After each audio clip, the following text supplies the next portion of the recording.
to anger man, it won't be about Elon Musk because he's not an elected official. So I don't really like it. I mean, all right, go That's ahead. that Yeah. to me. That's the point. To me, that is the point. That's why I keep bringing it back to Thomas Sowell. I know Ingerman agrees with Thomas Sowell. Capitalism.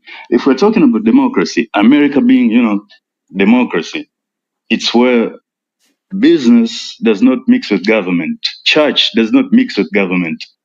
That's where you get democracy. That So it has is a never, threat. The other that has guy, never. he's the richest guy. Daniel, can the man finish? The richest man. And this isn't, like any other billionaire. This is so-called the richest man on the planet.